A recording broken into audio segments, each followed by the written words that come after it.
नमस्कार दोस्तों, आप देख रहे हैं केस स्टडी और मैं हूं धीरज कुमार। हाल ही में लॉकडाउन के दौरान मुझे मौका मिला भगवान राम की कथा सुनने का। 2 बार मैंने कथा सुनी, मुझे बड़ा आनंद आया और इस कथा को सुनने के दौरान जो बातें मुझे समझ में आई वो चौंका देने वाली हैं। क्योंकि राम जन्मभूमि के दौरान जो फेसबुक या अन्य सोशल मीडिया प्लेटफॉर्म्स के जरिए जो मैसेज फॉरवर्ड किए जा रहे थे, जो पोस्ट शेयर किए जा रहे थे एक दूसरे के साथ में, उसमें क्या है, हिंदुत्व कट्टरपंथी भावना के तहत दर्शाया जा रहा है। ये वीडियो वो देखें जो अपने आप को कट्टर हिंदू कहते हैं। मुझे पता नहीं क्यों ऐसा लगता है कि ये जो लोग हिंदुत्व को एक कट्टरपंथी भावना की तरफ दिशा दे रहे हैं या उस तरीके से दर्शाने की कोशिश कर रहे हैं, मुझे नहीं लगता कि इन लोगों ने कभी भगवान राम की कथा सुनी या पढ़ी होगी। पूरी कथा में शुरू से अंत तक एक महत्वपूर्ण बात जो मैंने इस कथा के दौरान महसूस की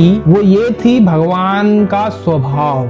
शायद जिन लोगों ने ये कथा सुनी हो उन्हें अच्छी तरह से पता होगा कि भगवान का जो स्वभाव था वो सरल था। सरल स्वभाव का मतलब क्या होता है? ना ही तो किसी से द्वेष है, ना ही किसी की अवहेलना करनी है, ना ही किसी की चुगली करनी है, ना ही किसी को डांटना है, ना ही किसी को समझाना है। जो आपकी शरण में आए, जो आपसे प्रश्न करे, सिर्फ उसको उत्तर देना है। आपको नहीं झंडा लेकर के मैदान में निकल जाना। भगवान राम ने एक ऐसा उदाहरण हम लोगों के सामने रखा है अपने चरित्र के जरिए, जिससे हमें स्वतः अपने आप ही कई ऐसी बातें समझ में आ जाती हैं जिसको समझाने की जरूरत नहीं है। आज जो लोग ये जो झंडा उठा करके निकले हैं ना, जैसे धर्म के ठेकेदार यही हैं और इस धर्म को यही बचाएंगे, उन लोगों को मैं एक बात बताना चाहता हूं कि आज अगर धर्म है उसी की वजह से तुम हो। धर्म को तुम्हारी आवश्यकता नहीं है, तुम्हें धर्म की आवश्यकता है। प्रभु राम को जानने पहचानने का दावा करने वाले लोगों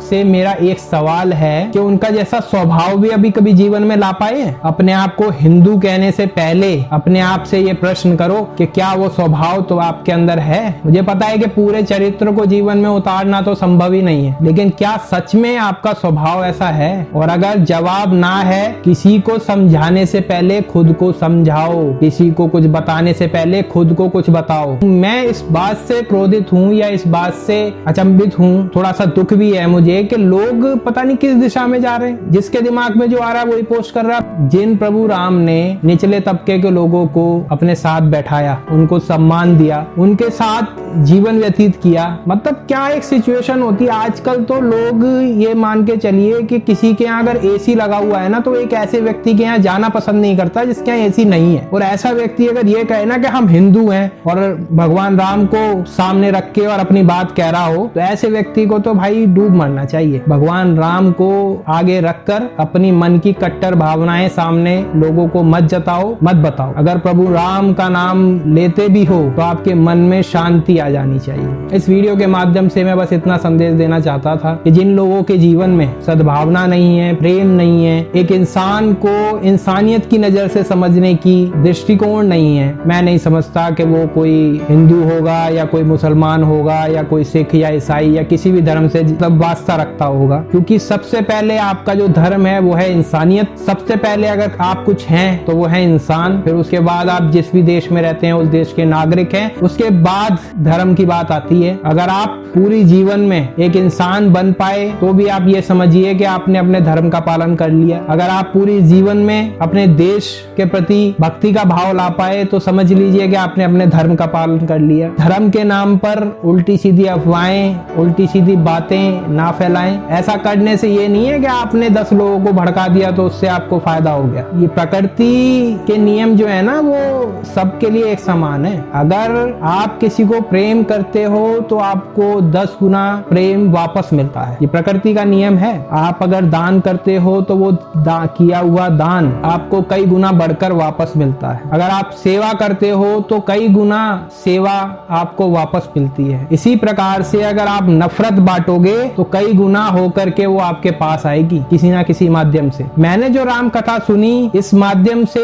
मैं तो भाई एक ही बात समझाऊं, अगर प्रभु राम को की कथा सुनने के बाद आपके मन में शांति ना हो, आपके मन में सद्भाव सद्भावना ना आए, दूसरों के प्रति प्रेम ना उबड़े, अपने से छोटों के प्रति प्रेम की भावना ना हो, गरीब लोगों की, पिछड़े वर्ग के लोगों की और छोटी जाति बड़ी जाति इन सब चीजों से अगर आप ऊपर नहीं उठे तो मुझे नहीं लगता कि आपने फिर कथा सुनी है या भगवान राम के चरित्र को आपने कभी पढ़ा या सुना होगा। प्रभु राम के जीवन चरित्र को सुनने, पढ़ने या जानने का मतलब ही मेरे हिसाब से बस इतना है कि अपने जीवन में शांति लाओ, अपने परिवार में शांति लाओ, खुद शांत रहना सीखो और आपकी शांति का प्रभाव इतना होना चाहिए कि आपके सानिध्य में भी अगर कोई आ जाए तो उसको भी शांति प्राप्त हो। इस वीडियो के माध्यम से मैं ये संदेश लोगों को देना चाहता हूँ कि बेसिकली जब भी कभी कहीं पर प्रभु राम की बात होती है तो मेरा ये मानना है कि वो शांति का प्रतीक हैं, वो आदर का प्रतीक हैं। उन्होंने ऐसे एग्जाम्पल्स पेश किए हैं अपनी कथा, अपने चरित्र के माध्यम से